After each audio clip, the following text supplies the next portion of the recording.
Mm. Mm-mm, mm-mm, mm-mm. Just enjoy your soup. United supporter, you deserve it after such a hard and goalless draw against a big rival, an arch rival. Guys, you do deserve to enjoy a bit of that soup, to be honest. Anyhow, this goalless draw has pained Liverpool more than anything. Listen, their captain Virgil van Dijk immediately after the game comes out and said, "There's only one team that came to win, and the other team did not come to win. But that team is unfortunate; it couldn't win." What stopped you? Who stopped you? 34 shots on goal against three, I think, for United, and you can't score and you can't win a game in front of your home crowd, and you're thinking you're competing for the title. Oh, God, this team. Who stopped you? How arrogant can Virgil van Dijk, a former pretender, hoping he would come and be like the Yapstam, the greats of defending in the Premier League? Yapstam. Talk about Rio Ferdinand, Nemanja Vidic. He thought he's good like them because he was a one-season pony that came and shined and they won the league, and everyone is rating him, overhyping him.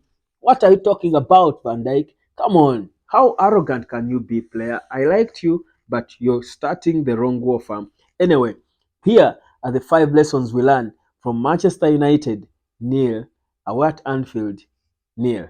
Number 5, we fought, guys. We fought. They had my plea. For me, that's the first thing I credit these players for. We fought. The red card that Diogo Dalot got was a sign of wanting. He was fighting from within. He had the heart, the desire, the fighting spirit. He wanted it. Sofian Amrabat was fighting for every ball. MAINOO was being MAINOO. That one I don't even need to explain or emphasize. Varane, my goodness. Anyway, number 1, we fought. That's the first lesson we learned. Lesson number 5, or rather, yeah, the last lesson I gave you, you might want to stick around for it because it's interesting. It might get me some haters as well. But anyway, point number 2 that we learned from that game. Rafael Varane. We do need Rafael Varane, fam. And this is the confusion of this guy. And now I understand why he confuses Eric Ten Hag because, I mean, when he's fit, he just can put on performances. And that was a Champions League performance, by the way, from Varane. That was Real Madrid Varane. He was, for me, the man of the match. And this is a player we're all calling for to go in Jan. But you see, we're not that he's a bad player, but he injuries. So you give us such an exciting performance. We have a lot of hope in you. Then after 2 games, you're no more. That's the confusion, Varane. What should we do now? Me, I'm confused. And come on. Come on, I'm confused. I'm confused. Anyway, Varane, let me even not talk a lot about Varane. Brilliant performance from Varane and Johnny Evans. They played like the two leaders. They were winning every ball. And those of you who were worried about, them being old and they can't play against the pacey Liverpool, I told you if the moment we have Kobe Maino and Sofian Amrabat as the two holding midfielders, then worry not about the back line. And that's my point number 3. Lesson learned in this game. United have been advocating for this, Eric Ten Hag. I've been saying this, God knows, guys. Watch every video from this one backwards. Every day I've been saying the biggest problem United has is playing with one holding midfielder and a pretender.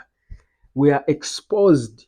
We are exposed. That one holding midfielder, even if it's Kobe Maino, the distance for them to cover is too wide that they will run a lot, they will work hard a lot, but they will be too late because the Premier League is too fast. By the time you close that big gap in the middle, you're punished.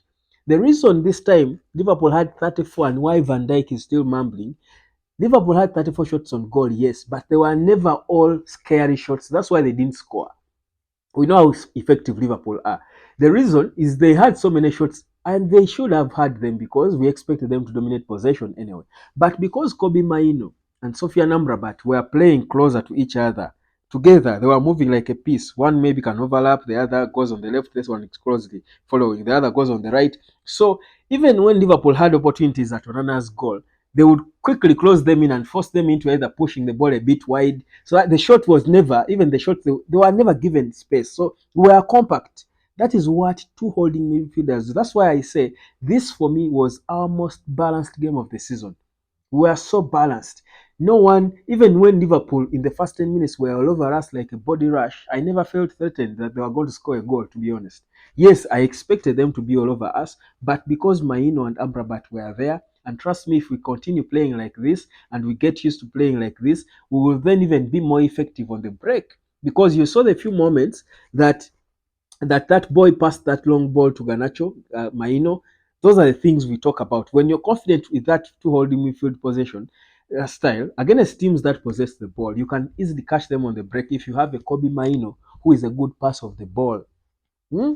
So Eric Ten Hag has now started to adjust, build on this performance to adjust. Don't be rigid. Don't go back to one holding midfielder farm and a pretender. Don't do it. Don't do it, please. Don't do it.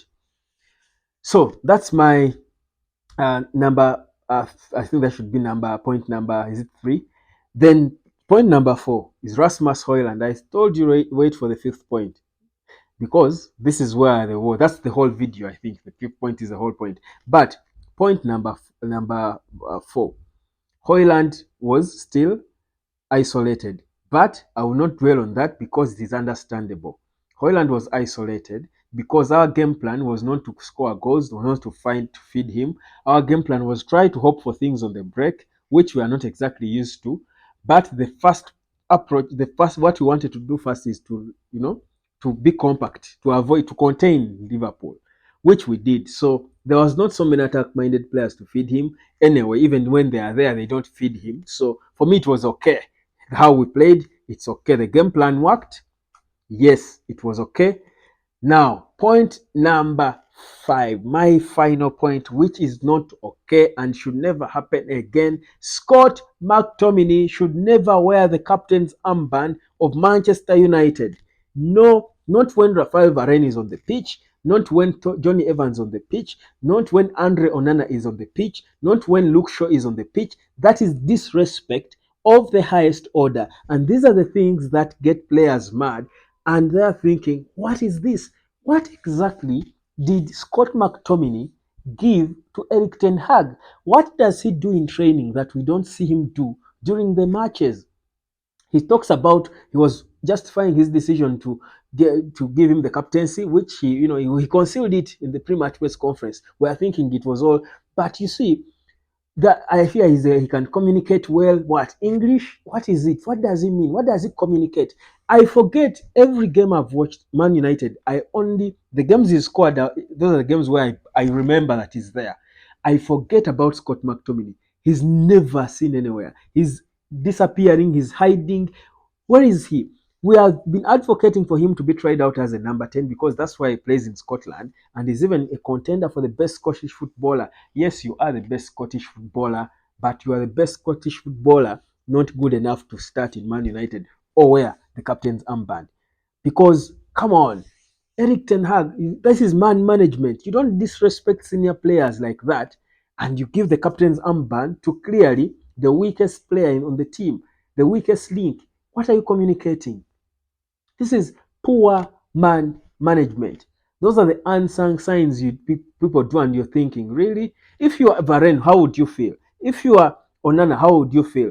If you are Johnny Evans, how would you feel? If you are Luke Shaw, how would you feel seeing Scott McTominay? You play with him, a guy who just keeps, pretending, fearing the ball, cannot even do the basics, control the ball well and pass it, and that's the captain against Liverpool at Anfield. Why? He's an academy boy. He communicates well. It's a big honor.